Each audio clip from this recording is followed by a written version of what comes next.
Honorable District. Good afternoon, everybody. Thank you very much. Please be seated and call the case. Good afternoon, Your Honors. The matter before the court this afternoon is the case entitled American Environmental, Inc. versus Burlington School District, case number 24 AP015. Representing the appellant, American Environmental, Inc., is attorney Michael Sams.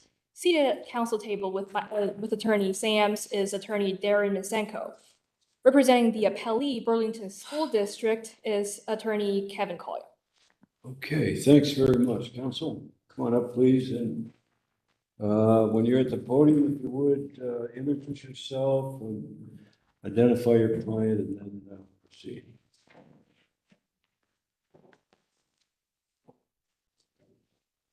Good afternoon, Your Honors. Michael Sams for the appellant, American Environmental, Inc. Thank you. May I proceed, Your Honor? Yes, please. Yes.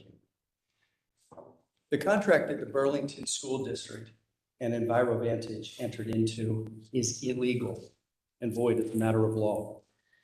So, Mr. Sams, back in September 13th, 2023, the district filed a reply memorandum in support of their motion for summary judgment. That included an affidavit from Mr. Robinson, I believe the engineer, stating that the project was now 75% completed. So what is the status of the project now?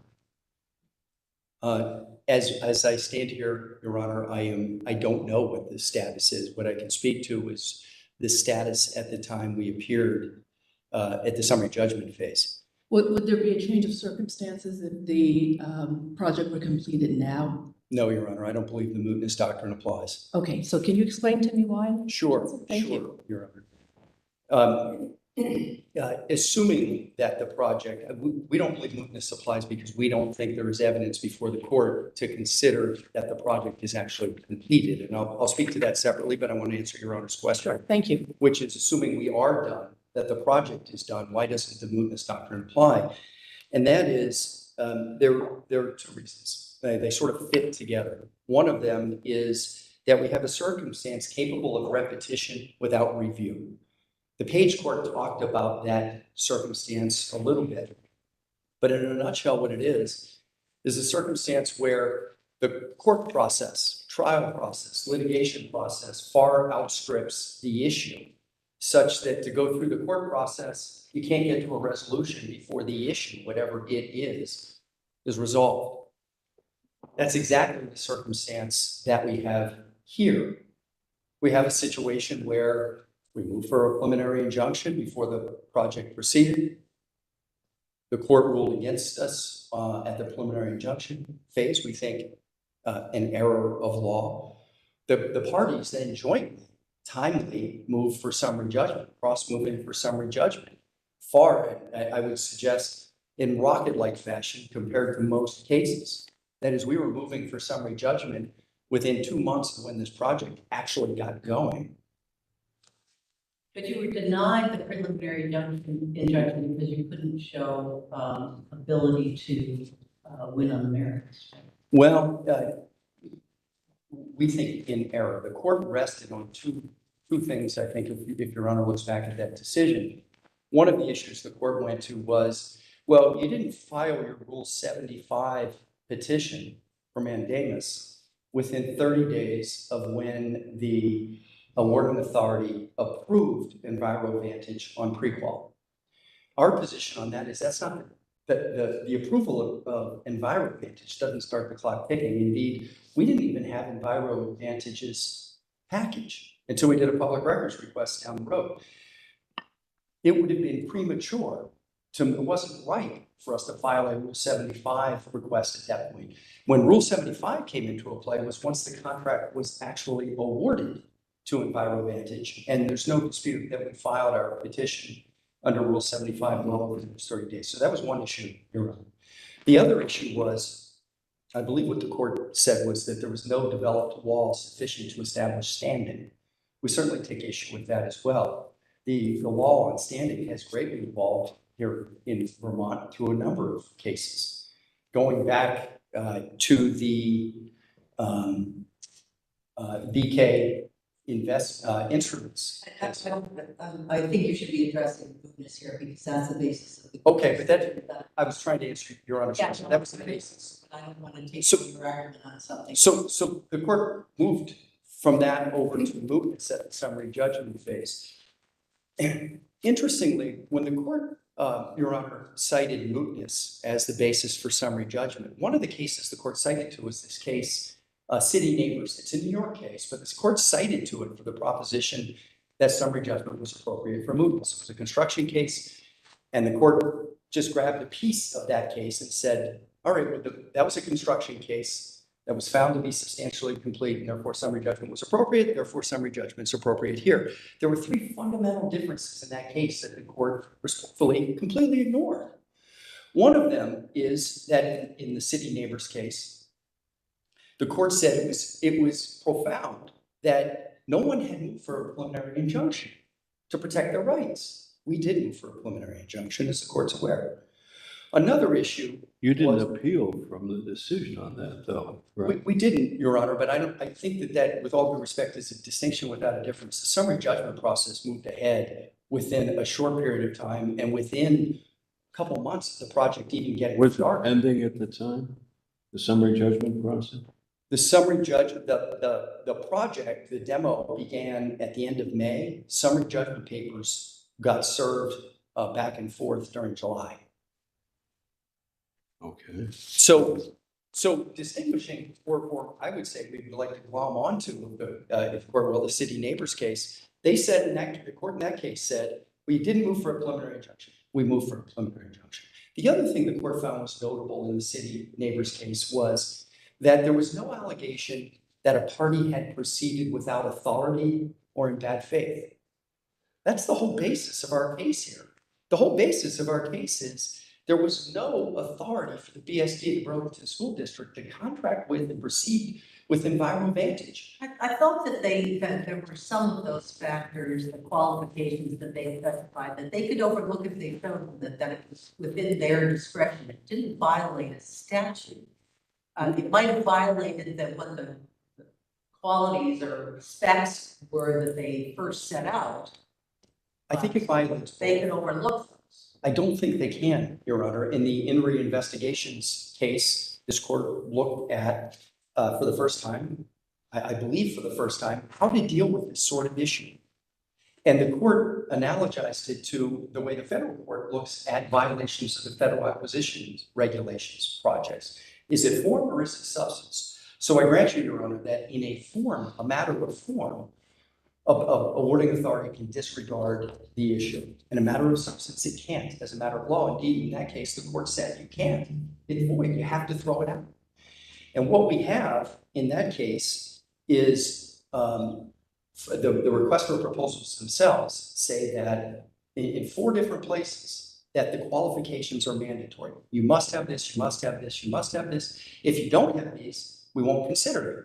4 times they say. But it also says they can overlook those. Matters of form. They don't have any ability to waive 16 VSA section 551. The things you're talking about aren't in that statute.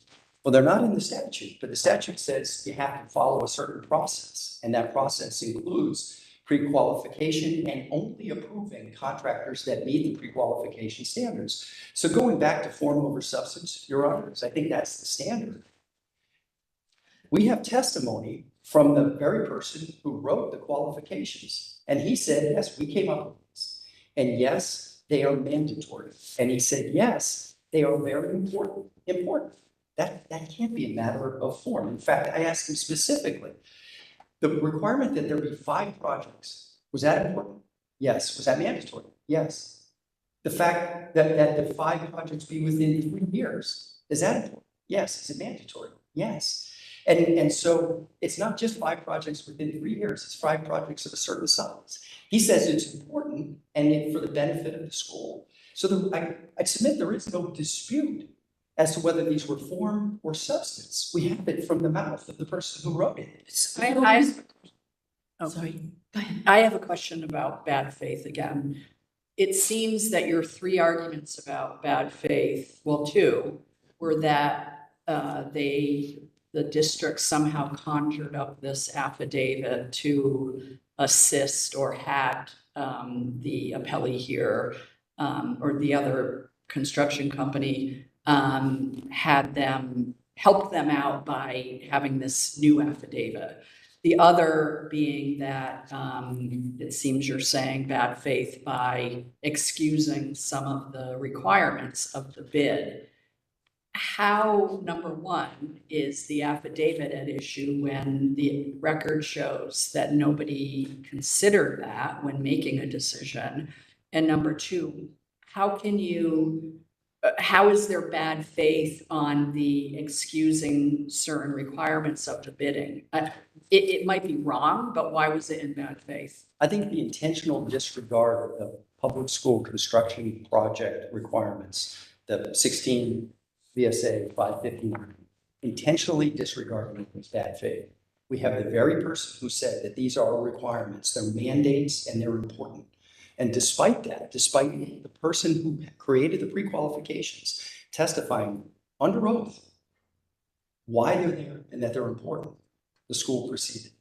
I think that the intentional disregard of the public school construction contracting process is bad faith. I think the other issue that was bad faith, Your Honor, was when we found out that they were going to award to EnviroVantage before we filed a complaint, we reached out to council, and this is all on the record. We asked, what's the basis for it? And the response we got was a document. They said, this is what's the basis. And it was a document on a project known as UNA. The problem with that, as we've detailed in the record, that document was created after the contract was awarded. It was created between January 6th and January 12th, months after deadlines for submitting pre-qualification materials. So we think that those two things together are bad faith. But we don't hang our hat, Your Honor, on bad faith. We hang our hat as much on the fact that this contract is void as a matter of law under Section 559. Before you get there, I want to go back to something that Justice Johnson raised under 559. Doesn't 559C2 specify that a contract shall be awarded to the lowest responsible bid conforming to specifications? It also provides that a board shall have the right to reject any bid found not to be responsible or conforming to specifications, or to reject all bids. And your argument is that they didn't conform to the qualifications, the district? The EnviroVantage didn't conform to the qualifications and the specifications for the bid. They couldn't have even gotten there, Your Honor. If you look up, I don't have the statute in front of me, so I can't remember, but looking at the top of the page in the statute as I look at it, it goes through the process. The statute goes through the process of, you have to come up with, when you advertise, you have to determine what your pre-qualification standards are. The bidders must comply. You shall only qualify bidders that meet the requirements, and then you can only award to those that comply. So what the statute ends up providing is you have to comply with the pre-qualification standards unless, according to INRI investigation, it is a form mistake and not a substantive mistake. Mr. Sam, what if you say that it's not moved, we agree with you, what are your remedies under this procedure when you chosen? Well, I think that the contract gets voided. We go back, it gets remanded to the trial court to assess where does the contract stand procedurally. Under that process, my client, American Environmental, as the next low bidder, would get the contract for any remaining work. But what if the work is all done? Well, we don't know that though, Your Honor. We won't know that until a remand would issue. A remand would issue from this court and we go back in front of the court. But to answer your question, if the work was done such there's nothing to be awarded to my client, we believe that because the contract is void, and case law replete here with examples in Vermont, illegal contracts can't be enforced. It's against public policy. To the extent in the Department of Public Safety case back in 1988, the court said, if you've got an illegal contract, it can't be enforced. And to the extent that even the other party who may have participated in the contract can't even assert equitable defenses to enforcement like a stop. So say they have completed all the work. The contract's void, they get nothing? If there's no contract, they don't get paid, right? Well, But they've done all the work. So What that- is their remedy? Well, at that point, the awarding authority would presumably, this would be on the awarding authority who illegally and knowingly entered into a contract that violates the statute. It would be up to the awarding authority to look for a disgorgement of whatever it has paid under a contract that is unenforceable. And under the Department of Public Safety's case from 1988, EnviroVantage would be hard pressed, even from an equitable perspective, as that case said, you can't even assert estoppel as a defense to defend itself. One of the other remedies you ask for is lost profits. How do you get that in Rule 75? That's not one of the enumerated remedies under a Rule 75. Understood, Your Honor. I think it can come by one of two ways. One is, and I'm aware of the case law out there that even says under Rule 75, we don't talk about damages, but there's two other ways that I believe damages could be awarded. One of them is that when the contract goes to American Environmental, under the Jacobs case, there's a Jacobs case, we cite to it in our brief. Finish your answer if you would, please. You like us. Yes. Under the Jacobs case, the court cited to the ability of the court to effectuate a remedy for the aggrieved party if it is important to enforcement of a statutory provision. That comes under the Restatement of Torts second. Okay. Thank you very much. Thank you, Your Honors. Your time has expired. We'll hear from counsel for the appellee. Please come on up. Introduce yourself. Identify your client. Thank you, Your Honor. My name is Kevin Coyle, and I represent Burlington School District in this Rule 75 appeal. Thank you. I'd like to address 2 points. First, as to your point, Your Honor, the work's done. It's completely done. In fact, What's the evidence in the record at the time of summary judgment as to the completion of the project? I believe there's an affidavit that says it was 75% done as of that point. And it's completely done. In fact, at this point, they're already building the new high school. So Just so I understand that language, building the new high school means you've laid a foundation. Yes. Contractor is now working, has laid a foundation, is putting up walls, putting up plumbing, all that. Yes, thank you. Thank you for that clarification. That's a different contractor though, right? Right, because EnviroVantage, the first phase was demolition, and then subsequent phases of building the high school.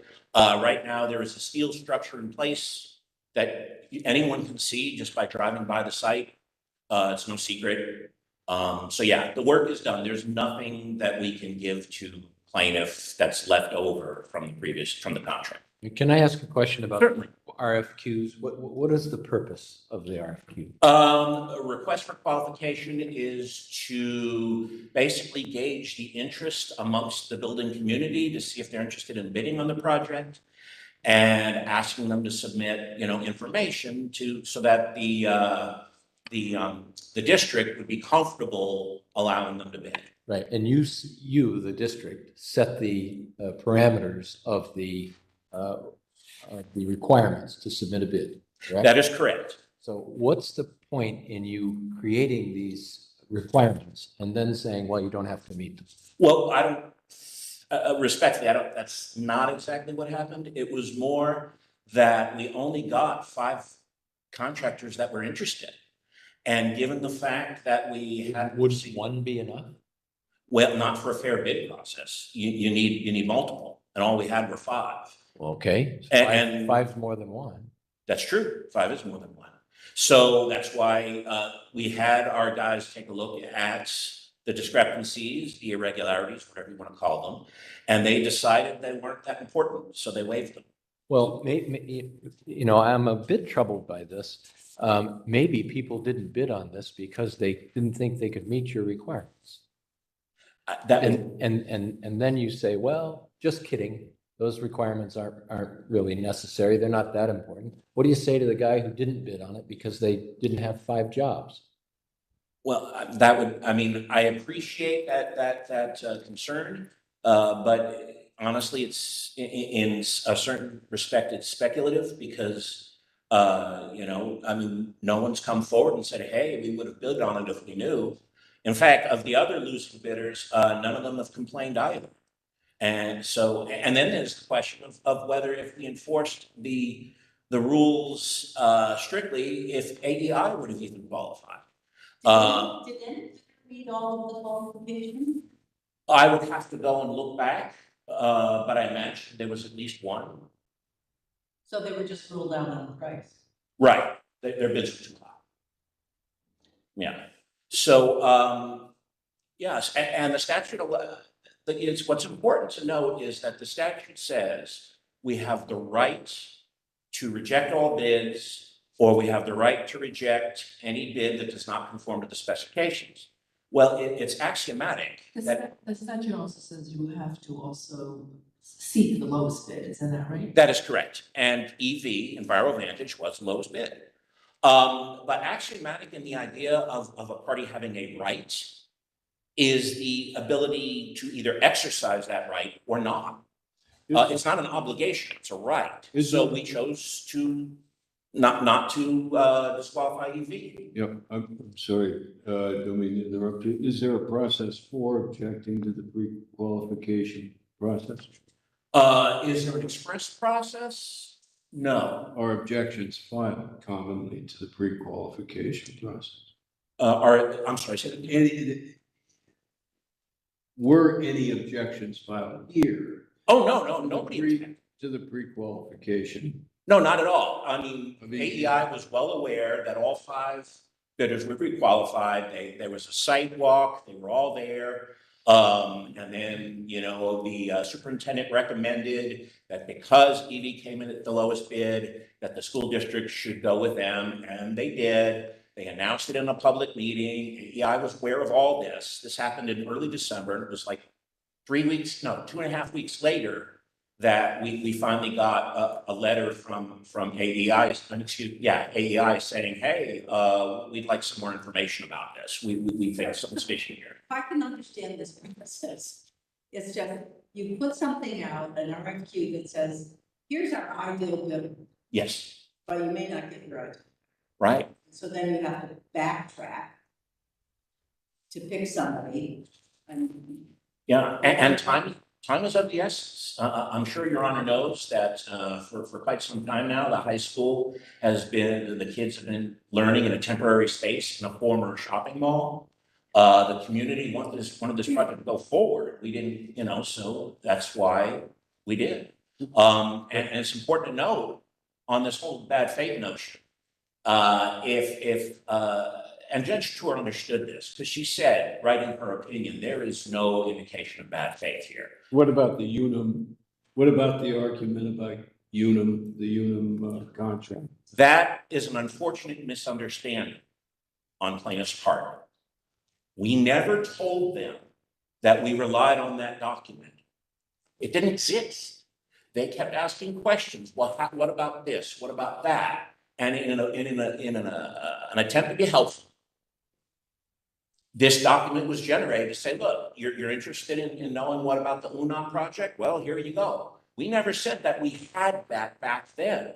It was just because they were persistent in asking questions. And maybe the lesson here is not to be so nice and not to respond to questions from counsel. But, that's neither here nor there. But doesn't the fact that a bidder has been determined to be pre-qualified suggest that they've met the bidding criteria? Well, certainly, but that was because we decided to waive certain requirements so that all 5 could pre-qualify. Did the other 4 know that you were waiving those criteria? I don't know expressly if they knew, but some of them, we had to waive requirements for them too. So they would have known in the sense that, well, we only had 4 projects instead of 5, but they took our bid anyway, so I guess they waived it. So Well, this wasn't the only applicant who you waived? Correct, that's correct. Now, what troubles me is the language in the statute under B2 that says, which shall determine a list of eligible prospective bidders based on the previously established criteria. If Okay, you waive the previously established criteria, at least in part, so it's not based on that. Well, that may be. But the fact remains that at this point, there is no relief that this court could give to plaintiffs. It's moot. We're moving on to the next phase. We're building the project. And the legislature, now maybe that statute is not the model of clarity, but the legislature in its infinite wisdom decided to give only one remedy for people who are unhappy with the process. And that remedy is to complain to the state. And if the state agrees that something nefarious happened here, then they can withhold certain funding. And that's it. They don't even have standing under this to sue under this statute, much less. And if they did, it's moot now because there's nothing that can be done. And I'd like to. So the second thing I wanted to address was this whole Jacobs argument, this idea that somehow, notwithstanding that the legislature could have put a remedy in for disappointed builders in there, but did not.